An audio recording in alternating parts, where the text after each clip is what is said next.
Assalamualaikum warahmatullahi wabarakatuh. Hari ini saya akan terangkan tentang tajuk subtopik 4.3, tajuk translokasi. Sebelum tu, jika kita ingat kembali proses fotosintesis, iaitu proses di mana tumbuhan membuat makanan sendiri dengan bantuan cahaya matahari.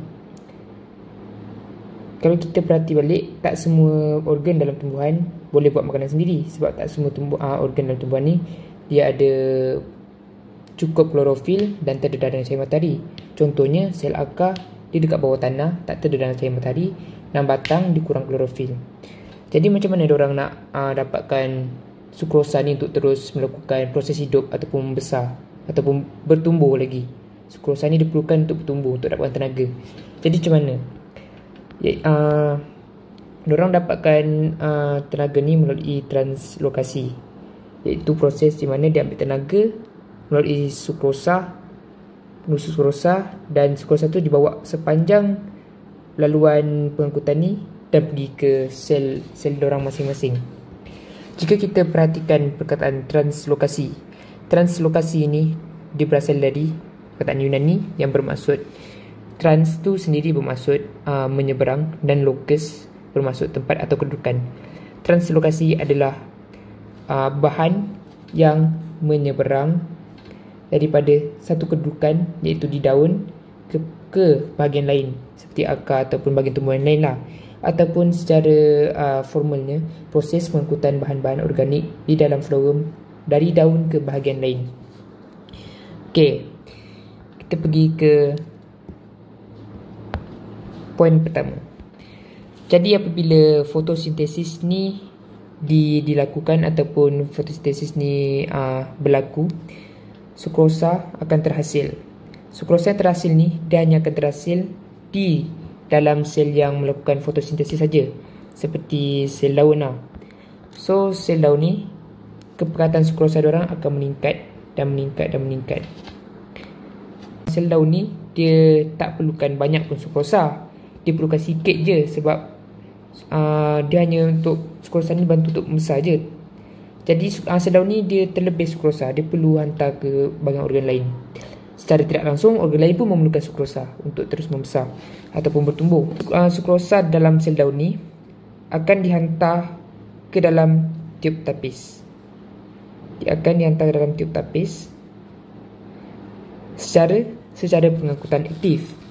Jadi macam mana dia dapat pengangkutan aktif ni? Dia dapat tenaga untuk menghantar sukrosa melalui mitokondria yang ada pada sel rakan.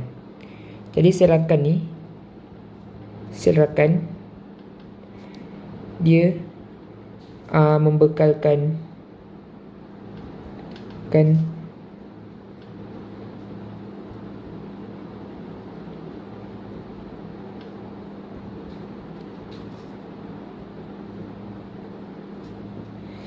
dia adalah fungsi dia membekalkan tenaga untuk pengangkutan sukrosa.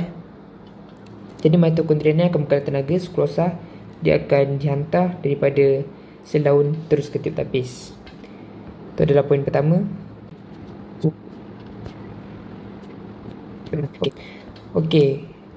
Sampainya sukrosa di sini, dia akan berkumpul dan menyebabkan keupayaan air rendah, sebab bilangan bahan dia akan meningkat, bilangan sukrosa meningkat, jadi keupayaan air dia akan makin menurun. Apa yang berlaku kalau keupayaan air menurun dekat satu kawasan? Air dia akan meresap ke kawasan yang keupayaan air rendah tu. So air dari mana? Air daripada xylem. Air daripada xylem ni keupayaan dia lebih tinggi daripada kat sini, jadi dia akan meresap masuk dan memenuhi ruang di dalam tiub tapis tersebut yang mempunyai sukrosa. Dengan padat, dia akan masuk secara osmosis, meresap masuk secara osmosis dan menyebabkan dia padat di sini. So apa jadi kalau terlalu air jadi padat di sini? Air akan menghasilkan satu tekanan hidrostatik yang tinggi dekat dalam tiub tapis. Okey, apa itu tekanan hidrostatik? Tekanan hidrostatik berasal daripada perkataan hidro, iaitu air, dan statik adalah pegun. Tekanan hidrostatik, tekanan air dalam keadaan pegun. Air kat sini pegun, kat satu kawasan ni je. Okey, kat kawasan tu saya akan masukkan satu tekanan. Bila dah terlampau padat, dia akan masukkan satu tekanan dan menolak kandungan floum. Semua kandungan floum kat dalam ni dia akan ditolak pergi ke tiup tapis yang lain. So, dia buat begini. Sekali dengan air tu dia akan pergi. Air dia akan pergi sini. Sekali dengan sukrosa dan air, semua kandungan dalam floum tersebut akan pergi sini dan akhirnya akan pergi ke sini juga. Dia akan melintasi satu persatu tiup tapis untuk sampai ke bahagian tumbuhan yang lain. Okey. Ini adalah sel bahagian lain seperti akar lah contohnya. Contoh.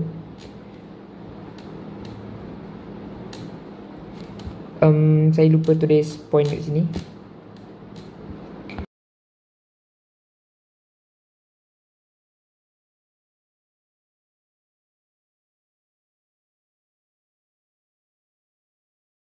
Okay. Pertama, sukrosa diangkut secara aktif dan air meresap secara osmosis. Air meresap secara osmosis akan menghasilkan tekanan hidrostatik. Tekanan hidrostatik akan menolak kandungan floum ke tiup tapis lain. So, tekanan hidrostatik ni bukan berhenti kat sini je. Kat sini pun ada tekanan hidrostatik yang sama. Dia akan menolak juga kandungan ni ke dalam tiup tapis yang lain. Sampai ke tiup tapis yang bahagian tumbuhan yang lain.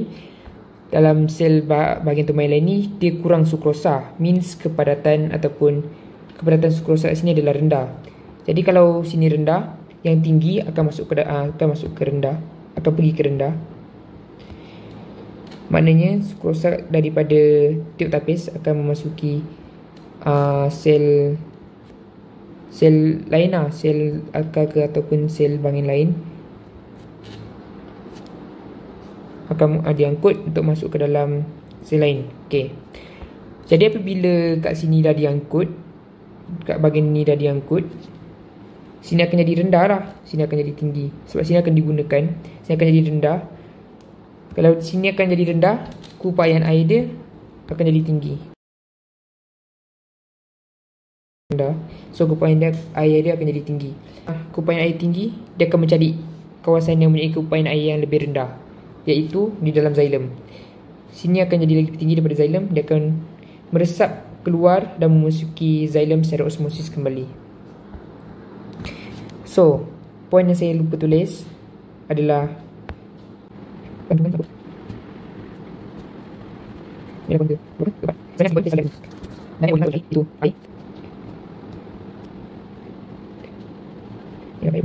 jadi kalau kita tengok secara keseluruhan, secara umumnya, pergerakan sukrosa tu berlaku kat sini. Dia akan memasuki sini secara pengangkutan aktif dan serakan akan berikan tenaga sebab ada banyak mitokondria. So sampai sini dia akan terkumpul, kupaian air akan jadi rendah, air akan masuk dalam sini. So air dah masuk dalam sini, dia akan menghasilkan tekanan hidrostatik yang tinggi. Tekanan hidrostatik yang tinggi akan menolak semua kandungan pergi satu persatu tiup tapis dan sampai ke bahagian yang lain. Sukrosa dekat kawasan lain ni adalah lebih rendah. Jadi sukrosa dalam tiup tapis akan diangkut masuk ke dalam sel dalam bahagian lain. Jadi kalau dah diangkut, sukrosa dalam tiup tapis akan menjadi lebih rendah dan tekanan air akan jadi lebih tinggi. Dan tekanan air lebih tinggi akan menyebabkan air ni meresap ke dalam xylem secara osmosis. Okey, itu saja. Sekian, terima kasih.